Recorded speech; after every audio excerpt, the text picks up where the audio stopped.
ભગવાનની, શ્રી હરિકૃષ્ણ મહારાજની, શ્રી રાધા કૃષ્ણ દેવની, શ્રી નરનારાયણ દેવની, શ્રી લક્ષ્મીનારાયણ દેવની જય.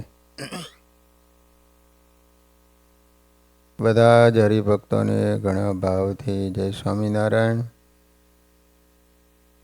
વાલા ભક્તજનો, આપણે સદગુરુ વર્ય સ્વરૂપાનંદ સ્વામીનું જીવન ચરિત્ર શ્રવણ કરી રહ્યા છીએ. હવે આવા સમર્થ અને સ્થિતિવાળા સંતોને પણ શ્રી હરિએ આપણો આદર્શ પૂરો પાડવા કેવા તપ કરાવ્યા, કેવો ત્યાગ રખાયો. અને તપ ત્યાગ આદિ પ્રકરણમાં આ સંતોએ કેવી ધીરજ રાખી, કેવું ભગવદ બળ રાખ્યું, એ બધું સમજવા જેવું છે. અખંડાનંદ સ્વામી કૃત શ્રી હરિચરિત્ર પરિચ્છેદ 1, એમાં અદ્ભુતાનંદ સ્વામીની મૂળ વાત 44ના આધારે આપણે આ પ્રસંગ નિહાળીએ તો સંવંત 1865 ભાદરવા મહિનામાં શ્રી હરિ કાર્યાણીમાં વધાર્યા. ત્યાં 40 દિવસ ચાલે એવો મોટો મહારુદ્ર યાગ કર્યો અને 40 દિવસ સુધી હજારો બ્રાહ્મણોને ભોજન કરાવ્યા, દક્ષિણાઓ આપી. આસોવત તીરસ યજ્ઞ પૂરો કર્યો. પછી મહારાજે સંતોના 2 મંડળ બનાવ્યા. એમાં એક મંડળમાં આત્માનંદ સ્વામી અને મુક્તાનંદ સ્વામીને મુખ્ય કરી અને સુરત મોકલ્યા. બીજા મંડળમાં સ્વરૂપાનંદ સ્વામીને મુખ્ય કરી 250 સંતો સાથે જામનગર મોકલ્યા. તે સંતો ભરતા ભરતા જામનગર પહોંચ્યા. શહેરથી ઉત્તરાદી કોરે લખોટા તળાવે ઉતારો કર્યો. ઝાડવે ઢોળીઓ ટીંગાડી, તળાવમાં સ્નાન કરે, વડલા નીચે બેસીને ભજન કરે. પૃથ્વીનું પાથરણું અને આભનું ઓઢણું કરીને સૂઈ રહે. ભૂખ લાગે ને તો નિત્ય ગામમાં એકવાર જોડી માગવા જાય. શ્રી હરિએ આ સંતોની એવી આજ્ઞા કરેલી કે જે ગામમાં સન્માન થાય ને ત્યાંથી ચાલી નીકળવું, અપમાન થાય ને ત્યાં રહેવું. શ્રી હરિની આજ્ઞા મુજબ સંતો જોડી માગવા જાય ત્યારે કોઈ ચપટી જાયનો લોટ આપે, તો કોઈ ઘઉંનો લોટ આપે, કોઈ થોડા રોટલા આપે, તો કોઈ થોડી ખીચડી આપે. એવી રીતે ભિક્ષા કરીને સંતો ઉતારે આવે. પછી સર્વે સંતો નદીને ઉપર જાય અને ભિક્ષાનું અન્ન જોડીમાં નાખી તળાવના પાણીમાં 2-4 વાર ચબોળે. તેથી એમાંથી રસકસ નીકળી જાય અને કૂચા જેવું વધે. આ રીતે શુદ્ધ કરીને ગોળા કરી સર્વને ભાગે પડતું વેચી આપે. તે સંતોને કોઈક દિવસ 9 ટાંક, 9 ટાંક એટલે 60 ગ્રામ, કોઈ દિવસ પાસેર, પાસેર એટલે 125 ગ્રામ તેને જમીને ઉતારા ઉપર આવીને અખંડ સ્વામિનારાયણ ભગવાનનું ભજન કરે. અન મળતું નહીં ઘણી વાર રે, ઉપવાસ થતા તે 18 રે, 1 વાર દિવસ 5-6 રે, કંઈ અન જોડીમાં મળ્યું નય રે. એક દિવસ સંતોએ મહારાજ ઉપર કાગળ લખ્યો, અહીં તો 9 ટાંક 9 ટાંક અન્ન કોઈ દાડે મળે 60 ગ્રામ અને કોઈ દાડે નથી મળતું. તેને વાંચીને શ્રીજી મહારાજે ઉત્તર લખ્યો છે કે કુગ્રામ હતું એટલે ખરાબ ગામ. તેમાં એક સદગુરુ આવીને રહ્યા. એને એક વાણિયો દરરોજ 1 શેર ચોખા આપે, શેર 500 ગ્રામ. એને જમે ને ત્યારે તે સમયે એક મુમુક્ષુ સદગુરુને ખોડતો ત્યાં આવ્યો. એને કાળની મૂર્તિ દેખાતી હતી. તે ત્યાં આવ્યો એટલે કાળ દેખાતો બંધ થઈ ગયો. ત્યારે આવો આશ્ચર્ય જોઈને તે મુમુક્ષે એમ વિચાર કર્યો જે આ ગામમાં કોઈ સદગુરુ છે. એમ જાણીને ગામમાં ખોડતો સદગુરુ પાસે આવ્યો. કહે મારે અહીં તમારી પાસે રહેવું છે. એને કહ્યું અહીં ખાવાનું મળતું નથી હો, ગામ એવું છે. તે મુમુક્ષુ કહે તમે શું જમો છો? સદગુરુ કહે અમને તો એક વાણીઓ છે ને શેર ચોખા આપે છે, બાકી ગામમાં કોઈ બીજું આપતું જ નથી, એ જમું છું.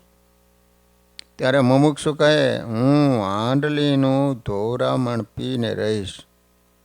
ભાત બનાવે ને પછી પાણી જે નીકળે, પણ તમને મેલીને નહીં જાઉં.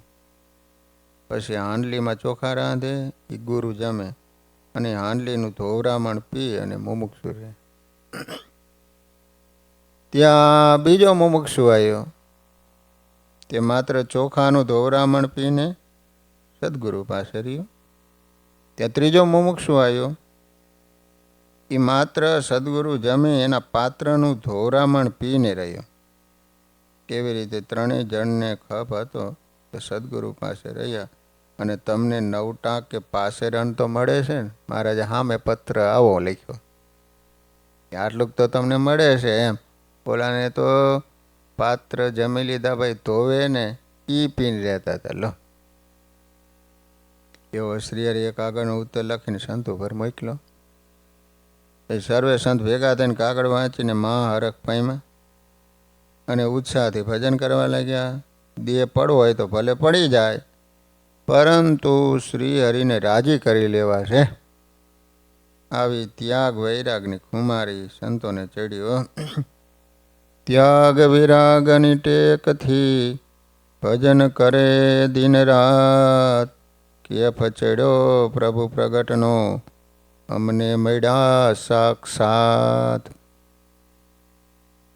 ત્યારે સંત મંડળમાં તૈલંગ દેશના ગોપાળાનંદ સ્વામી આદિ 5 સાધુ નાના હતા. આપણે આગળ તૈલંગ દેશના ગોપાળાનંદ સ્વામીનું જીવન જોયું.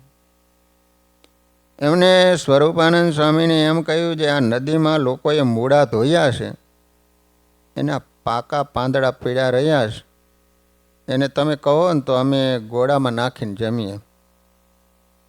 મૂળા ધોવા માટે આવ્યા હોય ને, તો પાકા પાન હોય એ પછી કાઢી નાખતા હોય, એટલે એ પીડ્યા હતા. તો સ્વામી કહે તમને આજ્ઞા કરીએ છીએ માટે તમે જમો. ત્યારે સંતો કહે તમે જમો તો અમે જમીએ. સ્વરૂપાનંદ સ્વામી કે મહારાજની આજ્ઞા નથી, તેથી મારાથી ન જમાય. ત્યારે નાના સંતો કહે તમારે કલ્યાણનો ખપ છે ને અમારે શું ખપ નથી, માટે અમે પણ નહીં જમીએ. એમ કહીને કહે છે તમે કહો તો આ તલાવની ફરવટ ચાટીએ. પાણી સુકાઈ ગયું હોય ને પછી ઉપર પોપડી પડે, થોડે ખારાશ ભાગ જે હોય, તો કે એને ચાટીએ. ત્યારે સ્વરૂપાનંદ સ્વામી કહ્યું છે ભાવે તો જમો, તેમાં બાધ નથી. નાના સંતો હતા એ ભૂખ્યા થયા હતા, તેથી કાદવની ખરવટ જમ્યા. એમ 4 દિવસ ખરવટ ચાટીને જમ્યા. 5મે દિવસે ભિક્ષામાં જે મળ્યું એનો મધ્યાને ગોળો વાળીને જમ્યા. પછી નદીને કાંઠે હાથ ધોઈને બેસતા અને ત્યાં ઘણીવાર પ્રશ્ન ઉત્તર કરતા. આમ જેને પ્રગટ પુરુષોત્તમનો હૈયામાં કેફ હોય ને, એનાથી આવા આકરા નિયમમાં પણ આનંદથી રહી શકાય. શ્રીહરિના વચને દેહ અભિમાનના ભૂકા કાઢી નાખવા એ છોકરાના ખેલ નથી, અને આવા સંતને ઓળખવા એ પણ બહુ દુર્લભ છે. તપ ત્યાગની ખુમારીવાળા સંતો જામનગરના તલાવને કાંઠે ઘણીવાર પ્રશ્નોત્તર કરતા. એમાં એક સમય ગામમાંથી વણિકજન ભેગા થઈ સંતોની પાસે આવ્યા. એ સ્વરૂપાનંદ સ્વામીને પ્રશ્ન પૂછ્યો તમારામાં કોઈ કૃષ્ણ જૈસા હે? ત્યારે એ સાંભળીને સ્વરૂપાનંદ સ્વામી બોલ્યા દેખ તેરા બાપ એ સબ કૃષ્ણ જૈસા હે. આ બેઠા ને એ 250 સાધુ.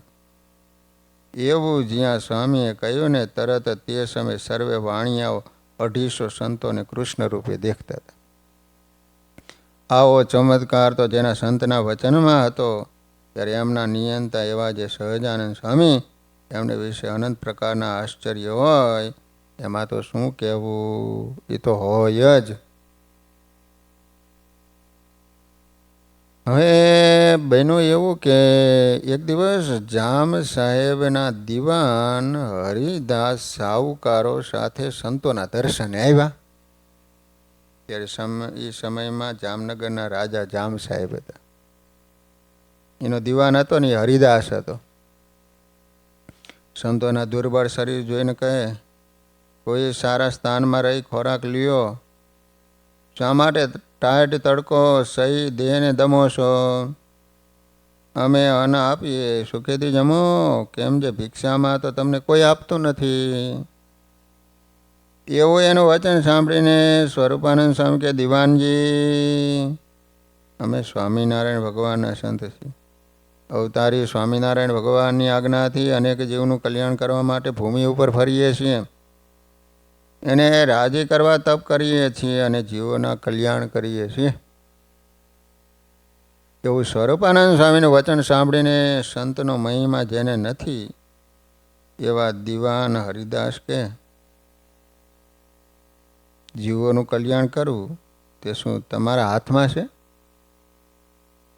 તમને તો પૂરું ખાવા પણ મળતું નથી, તો જીવોનું કલ્યાણ કેમ કરશો? સાધુરામ, કળિયુગમાં જીવનું કલ્યાણ થવું ને ઘણું કઠણ છે. એ તો પૃથ્વી ઉપર રામકૃષ્ણ કે દત્તાત્રેય જેવા ભગવાનના અવતાર પ્રગટ હોય ને તો જીવનું કલ્યાણ થાય, અથવા સુખ સંકાદિક જેવા મોટા સંત પ્રગટ હોય તો જીવનું કલ્યાણ થાય. બાકી તમારું કામ નથી હો. ત્યારે સ્વરૂપાનંદ સ્વામી કે, દિવાનજી, તમે પ્રેમથી આ સંતોના દર્શન કરો. એ અવતારો જ આ સંતોના રૂપમાં અત્યારે પ્રગટ્યા છે. માટે આ સંતો રામ કૃષ્ણાદિક અવતારો સમાન એમ તમે સમજો. આમ જ્યાં સ્વામી કહ્યું ને તે સમયે દિવાનજી હરિદાસ તથા બીજા સર્વે સાહુકારોને એ સંતોમાં કેટલાક ભગવાનના અવતારોના રૂપે દેખાણા, કેટલાક અક્ષરધામના મુક્ત રૂપે દેખાણા. તો કેટલાક સંતો દ્વિભુજ હતા, કોઈ અષ્ટભુજ, કોઈ 16 ભુજ, કોઈ 1000 હાથવાળા દેખાયા.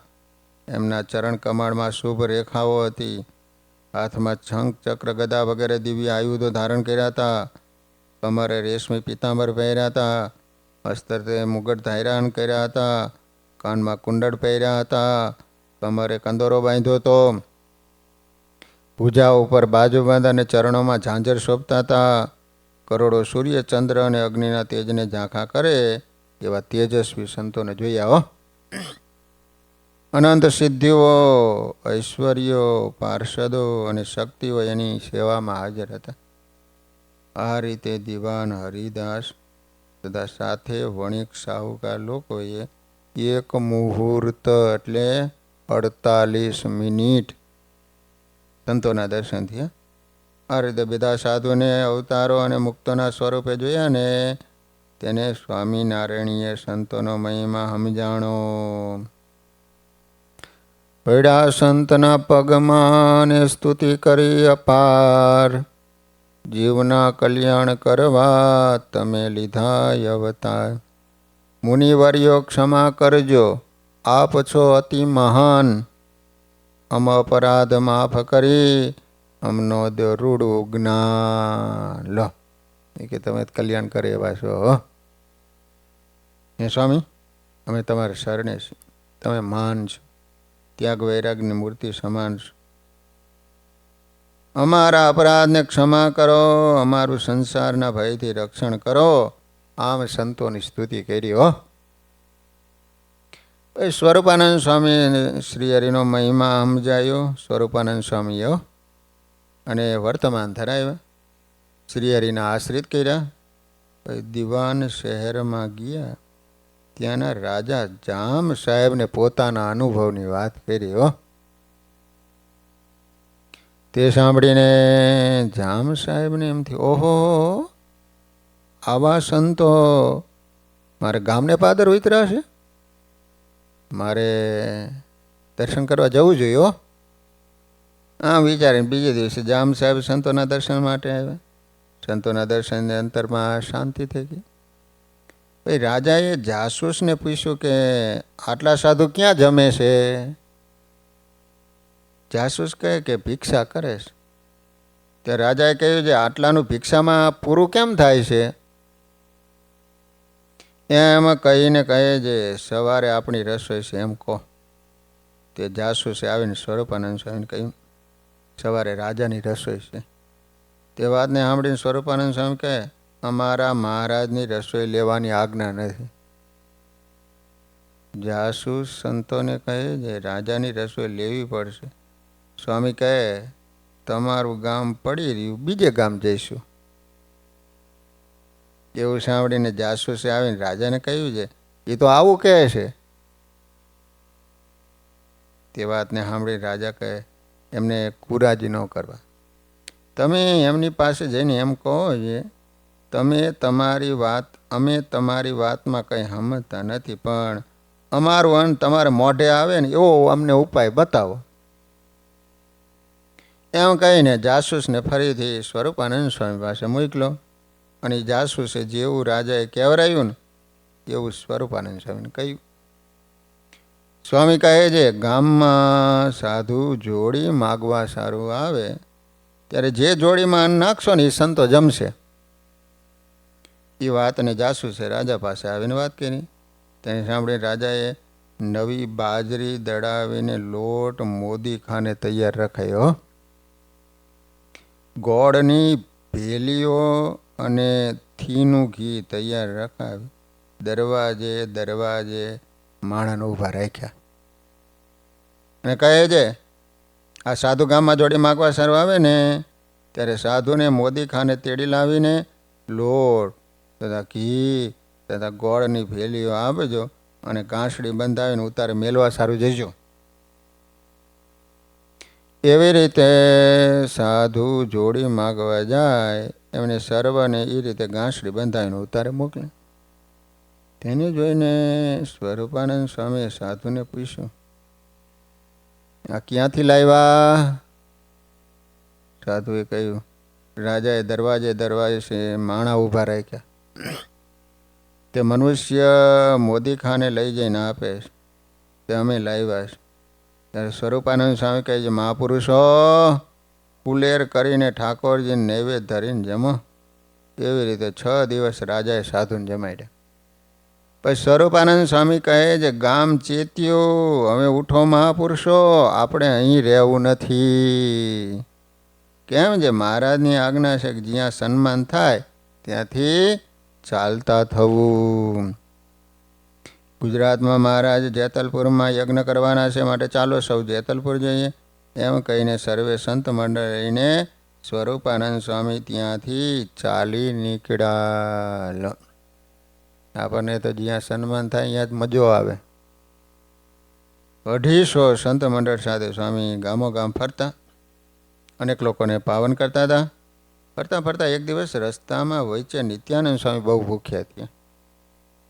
રહેવાયું નહીં. હો, એ ખેતરમાં ગુવાર હતો. ગુવાર એને શીંગો નહોતી, તેથી એના પાંદડા તોડીને જમ્યા. આમ ભૂખ તરસને સહન કરતા સંતો કાર્યણી આવ્યા. ત્યાંથી ફરતા જેતલપુર આવ્યા. ફરતા સંત જેતલપુર રે, પ્રભુ પ્રત્યે હૈયે પ્રેમ પૂર રે. ત્યારે ઢોલીએથી ઉઠા નાથ રે, દોડ્યા સામે ને લીધી છે બાથ રે. સંતોને આવતા જોઈ શ્રીહરિ ઢોલિયા ઉપરથી નીચે ઉતર્યા. ખંભેથી ખેસ પડી ગયો. શ્રીહરિ સંતોની હામાં દોડ્યા અને બાથમાં કાલીને ભાવથી બેઠ્યા. અતિ રાજી થયા મારો નાથ રે, ઘણી વાર છોડી નહીં બાથ રે. એમ સ્વરૂપાનંદની ઉપર રે, રાજી થયા છે ધર્મ કુંવર રે. સંતોના શરીર હાડ પિંજર જેવા થઈ ગયા હતા. મહારાજે સૌ સંતો ઉપર અમી દ્રષ્ટિ કરી પ્રેમ અને પ્રસન્નતાનું પાન કરાવી સંતોને આનંદથી ભરી દીધા. શ્રીહરિનો પ્રેમ પામી સંતોને પડેલા દુઃખો તો વરાળ થઈને ક્યાંય ઉડી ગયા. લો પછી સ્વરૂપાનંદ સ્વામીએ વિચરણની તથા સંતોના ત્યાગ વૈરાગની વાતો શ્રીહરિને વર્ણવીને કહી. એ સાંભળી મહારાજ બહુ રાજી થયા. શ્રીહરિને મોટા સંતોની આજ્ઞા પાડીએ, મનગમતું મૂકી એમના વચનમાં વર્તીએ, એ તપ ત્યાગ વૈરાગ રાખીએ, ધર્મ નિયમ દ્રઢ કરીએ પાડીએ, દેહના દુઃખને ન ગણીએ અને એક શ્રીહરિ અને સત્સંગનો ખપ રાખીએ ને તો મહારાજ બહુ રાજી થાય. વાતો સાંભળી બોલ્યા પ્રગટ શ્રી મહારાજ, તમારા ત્યાગ વૈરાગ્યની શું કહું વાત હું આજ. ભલભલાના માથા નહીમાં મોટાની ગઈ લાજ, એવા તપ ત્યાગ રાખ્યા મને ખુશ કરવા કાજ. તમારા ત્યાગ વૈરાગને આગળ ભલભલાના માથા નમી ગયા છે. શ્રીહરિએ આપેલા વર્તમાન તથા નિયમો સંતો આટલી હદ સુધી પાડે છે એવી વાત જાણી સભાજનો દિગ્મુગ્ધ બની ગયા. સંતોએ પોતાની સાધુતા અને ત્યાગ વૈરાગ્યથી ભૂમંડળને પાથરી દીધું હોય એવો ભાવ સૌ હરિભક્તોના હૈયામાં જાગૃત થયો. આવી સ્વરૂપાનંદ સ્વામીના જીવનની અનેક વાતો છે. લો કેમ છે આ સંતને દેહ હામી દ્રષ્ટિ જ નહોતી. આત્મનિષ્ઠા અને બ્રહ્મરૂપતાની આ મૂર્તિ હતી. અખંડ શ્રીહરિને સંભાળતા તેથી એમના ઇન્દ્રિયો અંતઃકરણ સહજ જીતાયેલા રહેતા. પિંડ બ્રહ્માંડમાં વિરક્તિ રૂપી વૈરાગ્ય એમને સહજ ભરેલું હતું. દેહ અભિમાની અને અહંકારી માટે આ અશક્ય છે.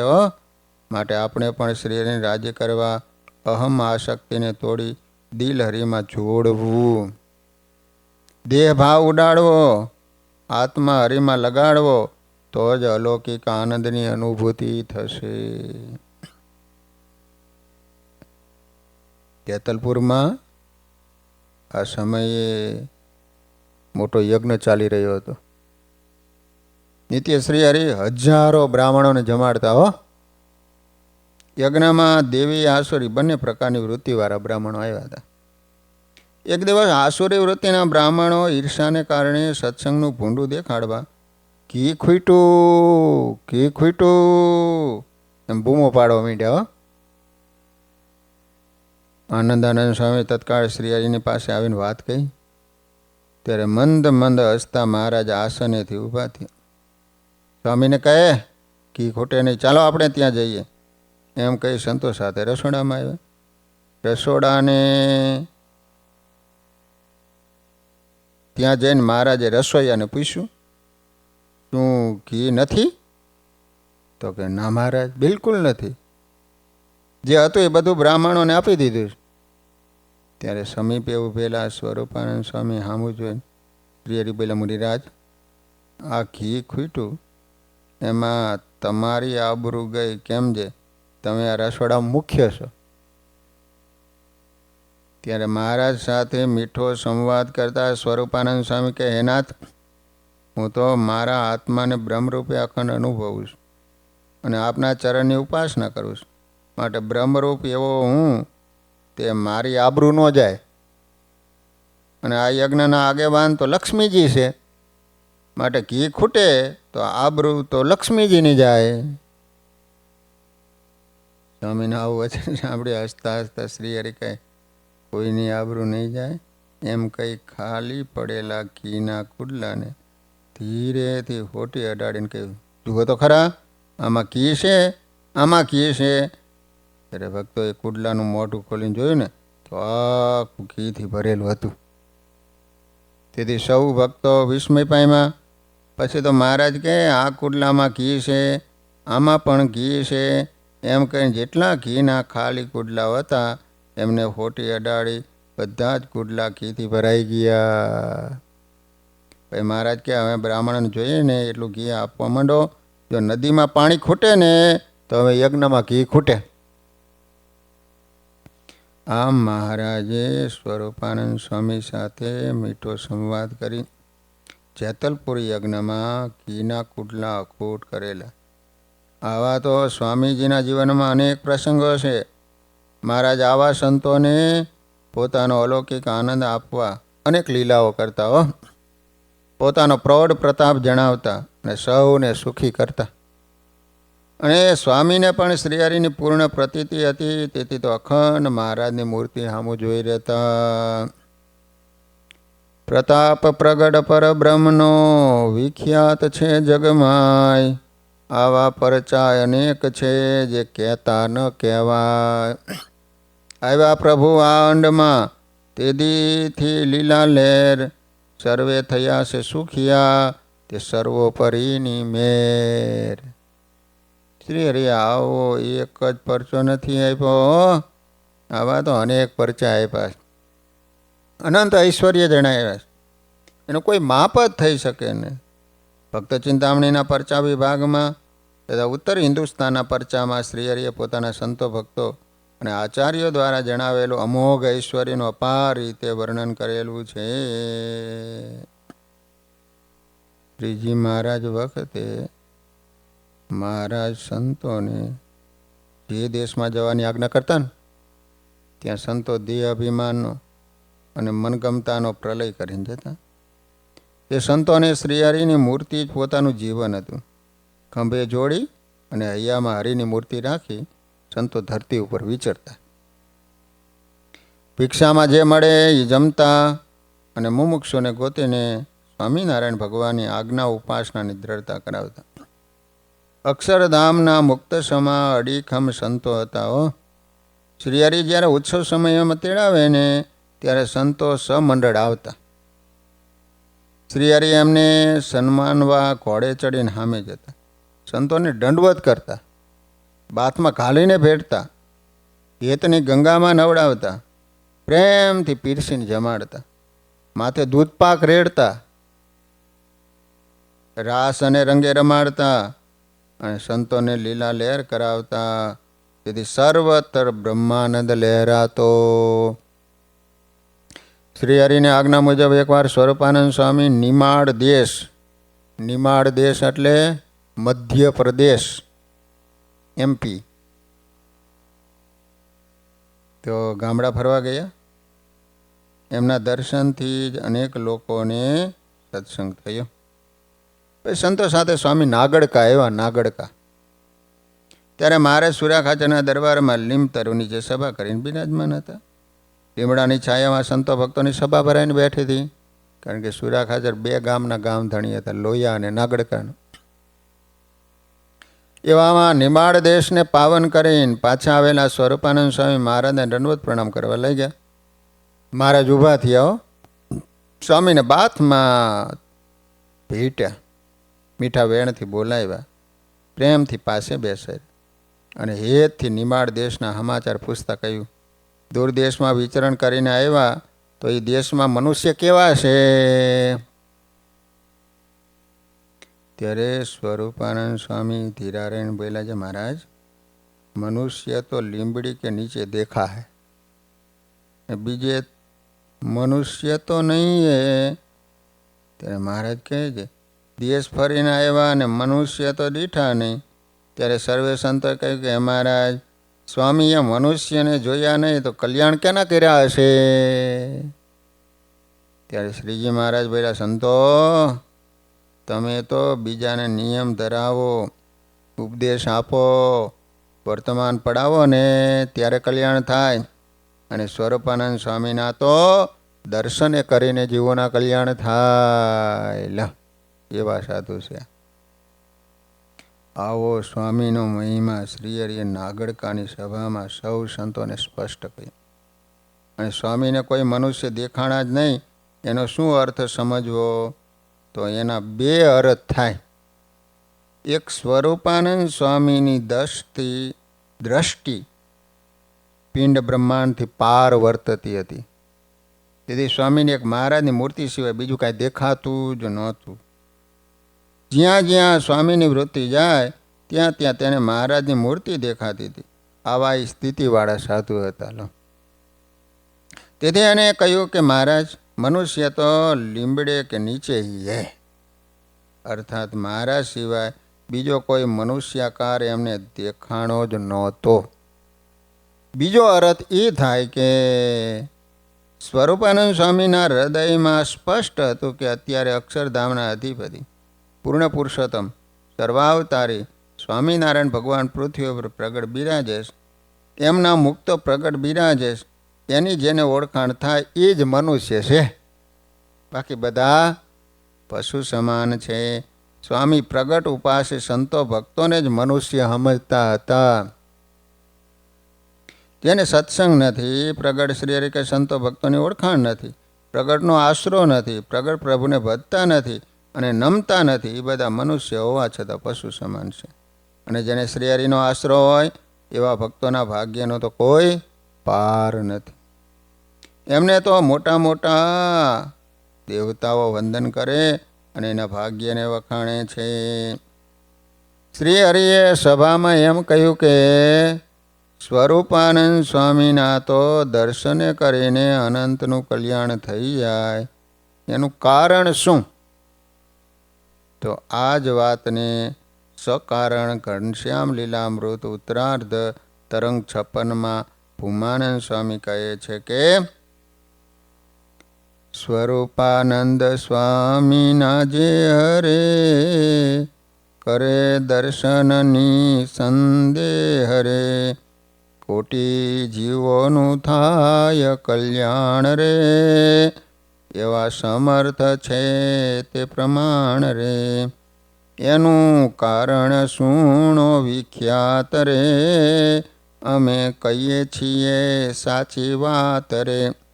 અખંડ અમારી મૂર્તિ જે હરે ધારણ કરી રહ્યા છે તે હરે, અમારી મૂર્તિ વિના તે કાંય રે, નથી દેખતા બીજું તે ક્યાંય રે. માટે એવાના તો દર્શન રે, અમે પણ ઈચ્છીએ છીએ મન રે. શ્રી હરિ પોતે કહે છે કે સ્વામીને અમારી મૂર્તિ સિવાય બીજું કાંઈ દેખાતું નથી. આ જ એમની સાચી મોટાઈ છે. જે સંત પોતાના આત્મામાં અખંડ સ્વરૂપાનંદ સ્વામીની જેમ સ્વામિનારાયણ ભગવાનને રાખે તો તેમાં પણ સ્વામીની જેવી જ ઐશ્વર્ય સામર્થ્ય આવે. સમર્થ અને મહાન બનવાનું મુખ્ય કારણ શ્રી હરિની મૂર્તિનું ધ્યાન છે. જે શ્રી હરિની મૂર્તિને અખંડ રાખે એના દર્શને કરીને અનંત જીવના કલ્યાણ થાય. અને એવા સંતના દર્શને કરીને ભગવાનના દર્શનનું ફળ થાય છે. શ્રી હરિએ વચનામૃત સારંગપુરના 10માં વાત કરી કે એવા સંતનું દર્શન થયું ત્યારે એમ જાણવું જે મને સાક્ષાત્કાર ભગવાનનું દર્શન થયું. એવી સમજણવાળા જે સંત છે એ તો કૃતાર્થ છે. વળી વચનામૃત પ્રથમ પ્રકરણનું 37માં કહે છે કે જેવા યથાર્થ ભગવાનના ભક્ત સંત છે એનું દર્શન તો ભગવાનના દર્શન તુલ્ય છે. અને એના દર્શને કરીને અનંત પતિત જીવનો ઉદ્ધાર થાય છે. એવા એ મોટા જે સંત પોતાના આત્માને ભગવાનનું શરીર સમજે અને શ્રી હરિને પોતાના શરીર સમજીને અખંડ ભગવાનને ધારી રાખે તો એના દર્શન ભગવાનના દર્શન સમાન છે. અને જેને આવી સમજણ હોય એવા સમર્થ બને છે કે પછી એના દર્શન કરીને અનંત જીવોનો ઉદ્ધાર થાય. સ્વરૂપાનંદ સ્વામી આવા સમર્થ સંત હતા. તેથી શ્રી હરિએ કહ્યું એના તો દર્શને કરીને અનંત જીવનો ઉદ્ધાર થાય. વળી સ્વરૂપાનંદ સ્વામી એકવાર નાગડકામાં પૂછ્યું કે મહારાજ सत्संगी का कैसा कल्याण होता है? महाराज के जैसा कल्याण बड़े बड़े अवतार का होता है तैसा कल्याण सत्संगी का होता है। त्यारे स्वामी बोला जो गुरु साहेब तब तो बहुत बड़ा कल्याण होता है। त्यारे संतोए महाराज ने पूछ्યું महाराज आज आવું મોટું કલ્યાણ થાય છે એનું શું કારણ છે? ત્યારે મહારાજ સંતો પ્રત્યે બોલ્યા જ્યારે જૂ વિયાય ને તે લીખ આવે અને હાથણી વીયાય ને ત્યારે ભેંસ જેવડું બચ્ચું આવે એમ પૂર્વે અવતાર થઈ ગયા અને આગળ બીજા થાય છે. બીજા ધામને વિશે જે મૂર્તિઓ છે એ સર્વેનું કારણ સર્વ થકી પર જે પુરુષોત્તમ નારાયણ તે અમે છીએ. તે માટે એવું કલ્યાણ કરીએ છીએ. તે જો એમાં ખોટું કહેતા હોય ને તો અમને સર્વે પરમહંસોના સમશે.